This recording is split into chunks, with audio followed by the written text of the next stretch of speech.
الحمد لله الذي شرح صدور الموفقين بألطاف بره وآلائه ونور بصائرهم بمشاهدة حكم شرعه وبديع صنعه ومحكم آياته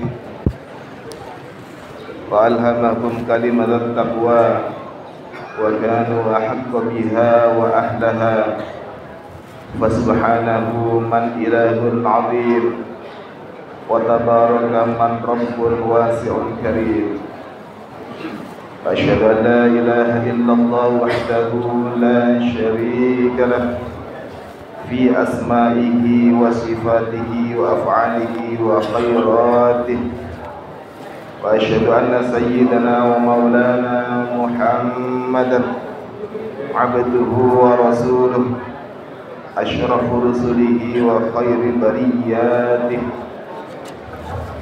اللهم صل وسلم وبارك على سيدنا ومولانا محمد وعلى آله وأصحابه في غدوات الدهر وروحاته قال الله تعالى في القرآن الكريم وهو أصدق القائلين أعوذ بالله من الشيطان الرجيم ألا بذكر الله تطمئن القلوب اتقوا الله فقد فاز المتقون. Ma'asyiral muslimin hadirin jamaah salat Jumat rahimakumullah. Pada kesempatan yang berkhidmat ini di majelis yang insyaallah penuh dengan limpahan barakah ini, usikum wa nafsi bi taqwallah. Kami mengajak kepada kaum muslimin sekalian rahimakumullah, wabil khusus kepada diri saya pribadi al-faqir ilallah. Marilah kita senantiasa meningkatkan kualitas ketakwaan kita kepada Allah Subhanahu wa taala dimanapun dan kapanpun kita berada. Marilah kita laksanakan segala perintah-perintah Allah, kita jauhi segala larangan-larangannya. Mudah-mudahan dengan wasilah takwa ini kita semua senantiasa mendapatkan rahmat serta ridha dari Allah Subhanahu wa taala. Kaum muslimin jamaah salat Jumat rahimakumullah. Satu harapan kita dalam menjalani kehidupan di dunia ini adalah ketenangan jiwa. Lebih-lebih hati sebagai komponen paling penting pada diri manusia. Hidup kadang penuh dengan misteri. Kita tidak mesti tahu apa yang akan terjadi besok, lusa dan seterusnya. Begitu juga dengan ujian yang akan menimpa kepada kita. Di sini kita dituntut untuk memastikan hari kita tetap lapang, hati kita tetap lapang, tenang dalam menjalani kehidupan ini. Meski kadang tidak mudah, tapi melatih adalah sikap yang paling bijaksana. Hadirin rahimakumullah, ada beberapa cara agar hati kita diberikan kelapangan atau ketenangan dalam mengarungi hidup di dunia ini. Harapannya adalah agar ridha Allah menyertai kita baik di dunia, lebih-lebih kelak nanti di akhirat. Di antara cara untuk menumbuhkan ketenangan hati, yaitu yang pertama menghiasi jiwa dan hati kita dengan zikir kepada Allah. Zikir adalah mengingat kekuasaan Allah atas apa yang Dia kehendaki. Dengan zikir, hidup ini juga bisa selalu terkontrol, tetap berada di jalan yang dibenarkan oleh syariat. Kalaupun ada kehendak untuk melakukan maksiat kepada Allah, maka kehendak itu dapat dikalahkan dengan zikir. Ingat bahawa dalam maksiat ada konsekuensi besar yang harus diterima, berupa balasan atau siksaan dari Allah Subhanahu wa taala. Zikir atau mengingat Allah dapat dilakukan dengan berbagai macam, mulai dari menggunakan lisan, hati maupun dengan keduanya, baik secara jahar atau suara keras maupun secara sir atau suara pelan. Hendaknya kita juga berzikir dalam situasi apapun dan dimanapun. Allah Subhanahu wa taala berfirman, "Ala bi dzikrillahi tatma'innul qulub." Ingatlah, hanya dengan mengingat Allah hati akan selalu tenteram. Hadirin rahimakumullah, Selanjutnya hati kita senantiasa akan diberikan ketenangan, sebab yang nomor dua, ketaatan kita kepada Allah Subhanahu wa taala. Hamba yang taat akan dicintai oleh Allah, dan taat ini adalah salah satu sifat orang yang beriman dan bertakwa kepada Allah. Sebagai bentuk kecintaan Allah terhadap hambanya yang taat, Allah akan memberikan ketentraman dalam hatinya. Masalah-masalah yang dihadapi akan cepat terurai, bahkan ia akan dilimpahi rezeki dari jalan yang tak disangka-sangka. Allah Subhanahu wa taala berfirman, "Wa may yattaqillaha yaj'al lahu makhraja wa yarzuqhu min haitsu la yahtasib." Siapa yang bertakwa kepada Allah, niscaya dia akan membukakan jalan keluar baginya dan menganugerahkan kepadanya rezeki dari arah yang tidak dia duga. Hadirin rahimakumullah, hal lain yang bisa memberikan ketenangan pada hati kita yang ketiga adalah ikhtiar untuk selalu memperdalam ilmu Allah. Terbersit oleh kita bahwa kadang hati kita kian lapang dan lebih tenang saat mendapatkan pencerahan dari kiai atau ustaz atau ulama yang memiliki ilmu begitu luas atas masalah-masalah yang kita hadapi. Pada saat yang sama, kita menyadari bahwa betapa pentingnya ilmu. Ilmu akan membuka tabir kegelapan, mencerahkan hati yang tertutupi oleh kebodohan. Karena itu, mari kita bersama-sama senantiasa memanfaatkan sisa-sisa dan kesempatan ini untuk mendalami ilmu-ilmu Allah.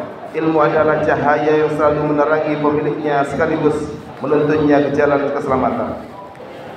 Selanjutnya yang keempat, yang bisa menenangkan hati, yaitu pertolongan kepada sesama, memberikan pertolongan kepada sesamanya. Dalam sebuah hadis disebutkan bahwa orang yang selalu menolong kesulitan orang lain, maka akan ditolong oleh Allah. Siapa orang yang membukakan kesulitan sesama muslim, maka Allah akan menghilangkan kesulitannya pada hari kiamat. Pada umumnya seseorang akan merasa senang hatinya bila dapat membantu orang lain yang sedang kesulitan. Apalagi ada janji Allah bahwa Allah akan memberikan pertolongan kepada orang-orang yang suka menolong antar sesama. Hadirin rahimakumullah, yang terakhir yang dapat kita lakukan untuk menjadikan hati ini selalu tenang adalah dengan cara bertobat dan berserah diri kepada Allah. Setiap manusia pasti punya dosa dan kesalahan. Satu cara yang untuk menghilangkan dosa itu adalah dengan cara taubat. Taubat yang dimaksud tentu adalah taubatan nasuha atau taubat yang sebenar-benarnya. Hal ini harus disegerakan. Di samping bertobat, berserah diri kepada Allah juga perlu ditanamkan dalam diri kita. Apapun yang datang darinya, kita terima dengan keikhlasan.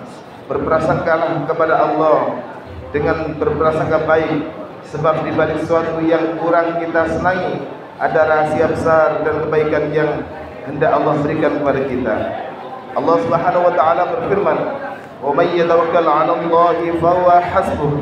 Innallaha balighu amrihi." Siapa yang bertawakal kepada Allah, niscaya Allah akan mencukupkan keperluannya.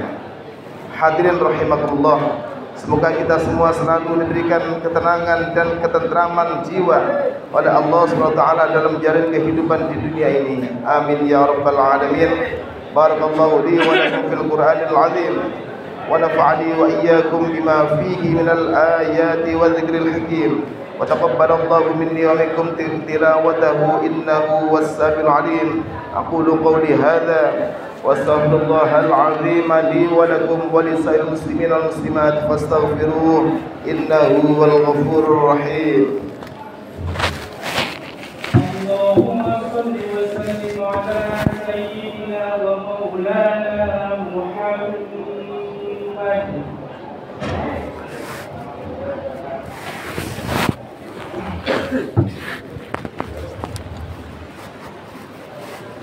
الحمد لله الذي أمرنا بالاتحاد والاعتصام بحبل الله المتين. أشهد أن لا إله إلا الله وحده لا شريك له إياه نعبد وإياه نستعين. وأشهد أن سيدنا ومولانا محمدا عبده ورسوله المبعوث رحمة للعالمين. اللهم صل على سيدنا محمد وعلى آله وأصحابه أجمعين. اتقوا الله ما استطعتم وسارعوا إلى مغفرة رب العالمين. إن الله وملائكته يصلون على النبي يا أيها الذين آمنوا صلوا عليه وسلموا تسليما. اللهم صل على سيدنا محمد وعلى آله وصحبه أجمعين. اللهم اغفر للمؤمنين والمؤمنات والمسلمين والمسلمات الأحياء منهم والأموات إنك سميع قريب مجيب الدعوات ويا قاضي الحاجات برحمتك يا أرحم الراحمين. اللهم إنا نعوذ بك من عذاب جهنم ونعوذ بك من عذاب القبر ونعوذ بك من فتنة المسيح الدجال ونعوذ بك من فتنة المحيا والممات. اللهم إنا نعوذ بك من الهم والحزن ونعوذ بك من العجز والكسل ونعوذ بك من الجبن والبخل ونعوذ بك من غلبة الدين وقهر الرجال. ربنا آتنا في الدنيا حسنة وفي الآخرة حسنة وقنا عذاب النار.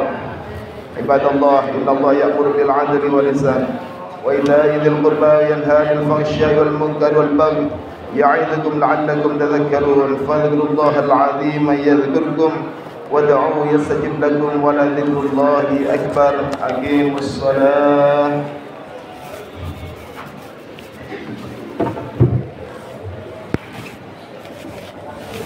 الله أكبر الله أكبر. أشهد أن لا إله إلا الله. أشهد أن محمدا رسول الله.